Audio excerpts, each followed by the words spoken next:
ګوره کاکا جانه، ته مونږ په دې خاطر باندې راوغوښتې چې زمونږ د پلار دوست دی، او پلار مې دا نصیحت هم کړی و چې زه کوم که نه وم د دې سړي به زما غوندې وې قدر کوئ. نو کاکا مونږ تا ته ډېر احترام لرو.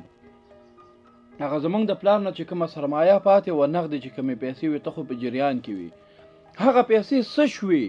زه خاص د دغې شي پوښتنه کوم چې پیسې څه شوې؟ څه شوې څه خبره ده په تا باندې؟ پیسې څه شوې؟ د پلار غټ زوی زه یم، اول پلار اوس زه یم، ته دا حق نه لرې دې پوښتنه وکړې چې پلار لاړه ما تاسو وساتلی، د تاسو مشر زه یم، تاسو څه شی کړي دي تاسو دواړو؟ ګوره چې د پیسو پوښتنه کوئ، غالمغال مه کوئ، هره خبره په آرام سره کیږي. که تاسو دا جنجالونه کوئ دا خبرې په جنجالو نه حل کیږي. تاسو پلار ډېر دیندار او نیکعمله انسان او تاسو ته یې هر څه ښوولي دي، تاسو ولې د پلار روح نه اراموئ؟ دا کاکا مې رښتیا وایي، دا پیسې د ژوند ارزښت نه لري. که د دې پیسو دپاره تاسو ورورولي خرابوئ، هغه څه چې په ژوند کې رښتیا مهم دي هغه د پیسو په بازار کې نه پلورل کیږي. هو وروره، دا کاکا رښتیا وایي، ما ته احساس وشو، مونږ د دې په خاطر خپله ورورولي له لاسه ورکړله.